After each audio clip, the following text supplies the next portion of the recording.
He's gonna take you back to the past to play the shitty games that suck ass. He'd rather have a buffalo take a diarrhea dump in his ear. He'd rather eat the rotten asshole of a roadkill skunk and down it with beer. He's the angriest gamer you've ever heard.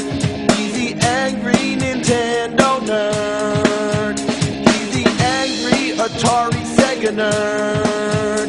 He's the angry video game nerd. It's the mid-90s. Super Nintendo and Sega Genesis were the two big competitors. The 16-bit era was coming to an end, while the next generation consoles were on their way. The Sega Saturn, the PlayStation, and the Nintendo 64 were ready to hit the scene. The graphics were getting better, and video game companies were racing their technology to a never-ending finish line.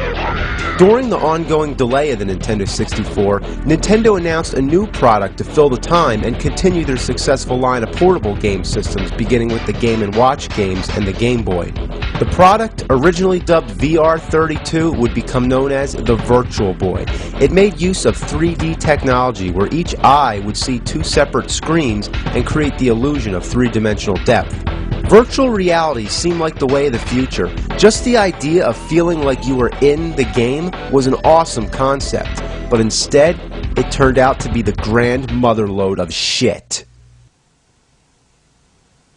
The first problem was that it was marketed as a portable system. Yeah, portable. My ass is portable. You could barely find a comfortable way to play this big red ugly piece of shit at home, let alone bring it somewhere. Like you couldn't play in a car or something like that. And come to think of it, you wouldn't want to play this thing in public anyway. You'd look like an asshole.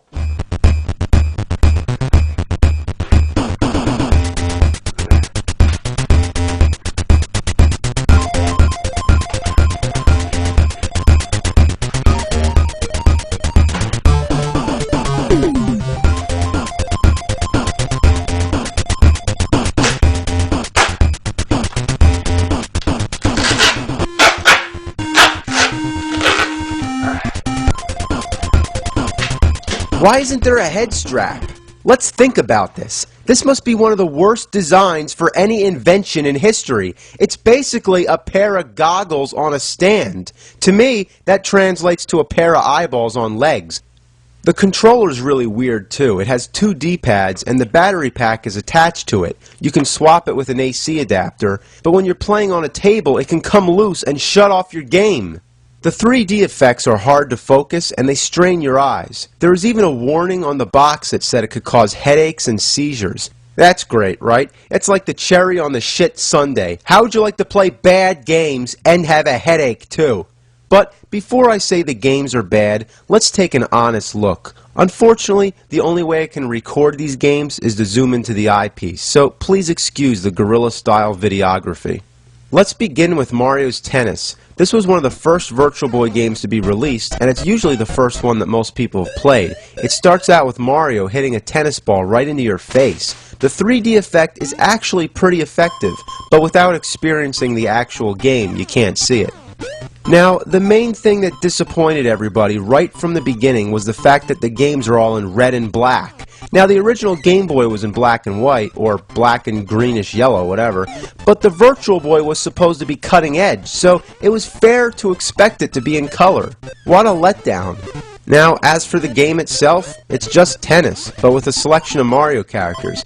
Not bad, but nothing special. The big problem for me, personally, what the hell kind of virtual reality game is this? I don't feel like I'm on the court interacting. I would have expected this to be in a first-person perspective. The whole idea of virtual reality is to simulate the experience of the game like you're actually in the environment. It's supposed to feel like reality, hence the term virtual reality. Here's another one, Galactic Pinball. Well, it's just a pinball game with a space theme. The 3D effects are pretty shallow on this one. Nothing ever really comes up in your face. To use the paddles, you hit the buttons on the bottom of the controller, which feels like using a real pinball machine, but you expect to be able to hit the button harder to hit the ball harder. So in the long run, it just makes you wish you were playing a real pinball machine instead, or anything other than this. I feel like I'm taking an eye exam. And speaking of that, my eyes are starting to hurt already. If you play this long enough and go blind, you can really become the pinball wizard. Okay, now we have Teleroboxer, kind of like Rock'em Sock'em Robots. And holy shit, it's a first-person perspective. This is a little more like virtual reality. The gameplay is pretty much the same as Punch-Out. You can punch the face, punch the body, hook, uppercut, duck, dodge, and you can make use of both D-pads, which individually control each arm, so you can block with one arm and punch with the other at the same time. It's not bad, and the 3D effects are cool, especially when your opponent knocks you out. Next up, Red Alarm. Well, red is right. All the games should have had red in the title. It's basically a flying game like Star Fox. Remember what the graphics looked like on Star Fox? Everything was a polygon, but imagine that in red and black without any rendered shapes whatsoever. Everything's just a wireframe. It looks like a game that hasn't been finished. Worst of all, it's disorienting. If only there was some kind of texture, you'd be able to see where the boundaries are. But without it, you're just flying around with a bunch of lines. Often I think I'm flying into an opening, but then I just find I'm butting against a wall. Look at this. Where am I supposed to go? One thing that's cool is that you can switch camera angles. I choose the POV because, after all, isn't this supposed to be virtual reality? Unfortunately, Red Alarm and Teleroboxer are the only two Virtual Boy games to have this feature. Next up is Wario Land. You take control of Wario with one basic goal: reach the end of each level. Along the way, you gotta find keys to open doors, collect treasures, and fight enemies. You stomp on them, throw them, or dash into them. There's also parts where you can leap into the background, obviously trying to cater to the 3D gimmick, but it's actually a good game. Damn good, but only one problem. It's on Virtual Boy. Next we have Panic Bomber. It's a puzzle game, and a decent one I might add. Basically, things fall down and you gotta match 3 of a kind in a row, in a column, or diagonal. The match pieces disappear and you get bombs. When a lit bomb falls, you can use it to blow up the other bombs. Now, I have one question. Why in the holy mother of fuck does this need to be on Virtual Boy? It's a puzzle game. This is the kind of thing that belongs on Game Boy. Not only is there nothing remotely 3D or virtual reality based, you can only play it alone. Aren't puzzle games most fun when you have friends to play with? Well, Virtual Boy actually had an extension port for a multiplayer cable. It would have been used to link 2 Virtual Boys, much like the Game Boy did. But the only problem, they never released the cable or made any games that supported it because the Virtual Boy sucked so hard it was retired before such a thing could be released. Next we're up to Mario Clash. Every Nintendo console had its own definitive Mario title, and this you would hope would be decent. But what you get is basically a remake of the original 1983 Mario Bros. Arcade. Each level is just one screen, and the goal is to knock out all the enemies, except for the Koopas. You stomp on them and use their shells to throw at the other enemies. Some of the enemies, like the ones with the 3 spikes on their back, have to be killed from a distance. So it's basically Mario Bros. With the background and foreground. What bothers me about this game is just one simple problem. They swapped the buttons. B is jump and A throws shells. How did they fuck up the controls for a Mario game? Why change what we grew up with? Why change what's been firmly planted in our brains since childhood? There's also a bonus stage, and look what we have here, texture. It's nice to see a floor that's fully rendered for once. Overall, Mario Clash isn't bad, but it's repetitive, and it goes on for 99 levels, probably making it the longest Virtual Boy game. And since it causes eye strain, it shouldn't be finished in one sitting. Next, Nestor's Funky Bowling. Any subscriber to Nintendo Power knows who Nestor is, and this is probably the only game he's ever been in. All I can say is, it's bowling. That's what it is. But I don't know what's so funky about it. It's just an average bowling game with the same 10 pins over and over. The animation on Nestor's reactions is pretty fun to watch, but other than that, there's not much to say. Okay, next is Virtual League Baseball. You bat, you run, you pitch, you catch, you run, you throw. It's baseball. The music is pretty cool, and you get a nice 3D effect when it shows the field, kind of like you're sitting in the seats, almost like a virtual reality feel.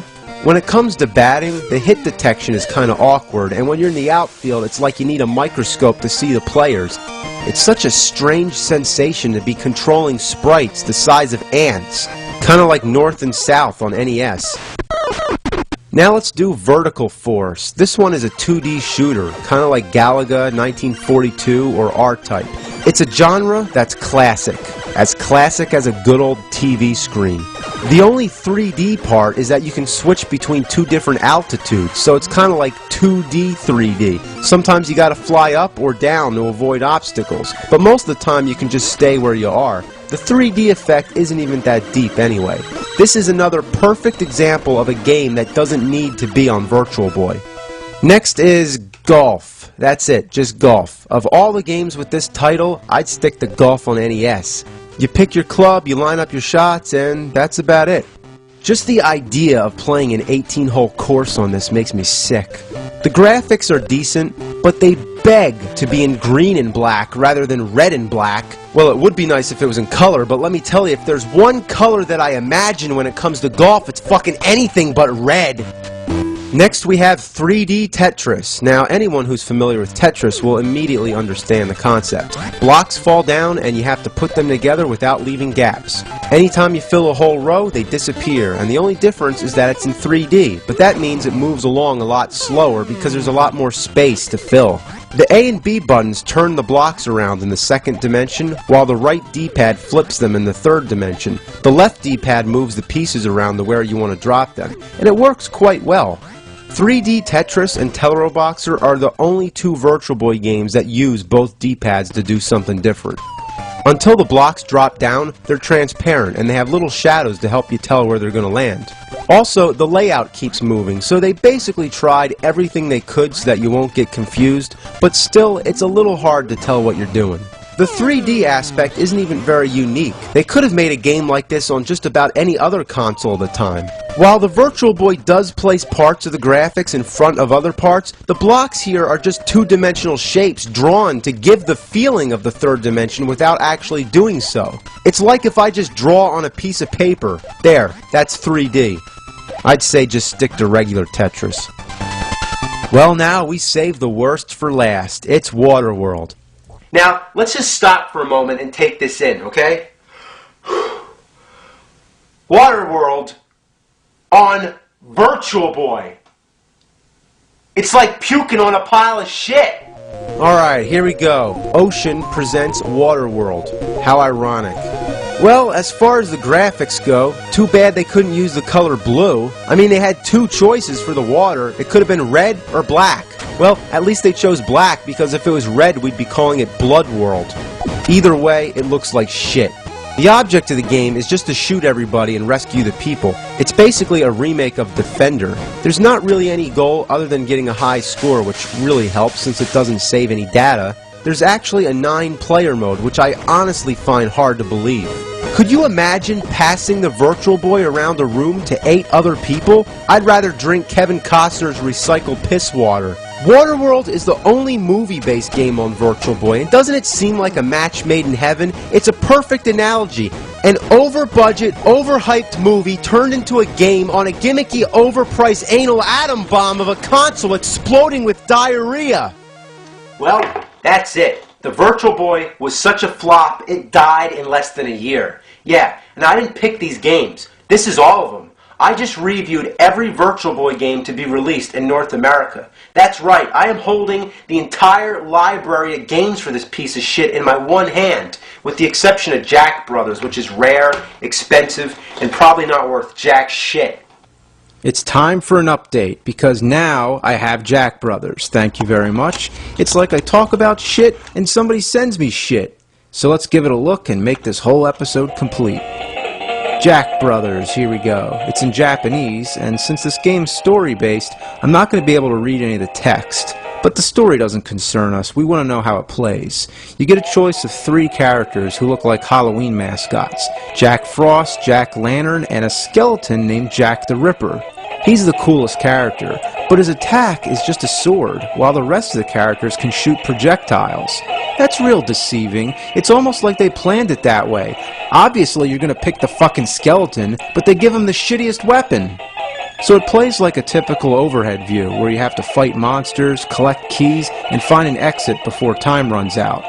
Instantly, it reminds me of Gauntlet, and that's not a bad thing. For such a rare game, it's not half bad. But it doesn't utilize the Virtual Boy in any unique way. It goes 3D a little when you drop to a lower platform, but overall, it just comes down to the same thing. This should have been on Game Boy. This has nothing to do with virtual reality. I don't feel like I'm there. They didn't even try to make it virtual. Instead, they were just jacking off. And that takes care of the whole Virtual Boy catalog. Now, to be fair, most of the games are okay, but they're the same kind of games you might as well be playing on a regular TV screen. I mean, they tried to take advantage of some 3D elements, but this wasn't called 3D Boy. It was called Virtual Boy. Now, they didn't even attempt a virtual reality concept. What it needed was some first-person shooter games, like Doom. That would have been awesome. Now, it's been about 10 years. The technology's gotten better. But nobody really gives a shit about virtual reality anymore. And maybe that's for the best.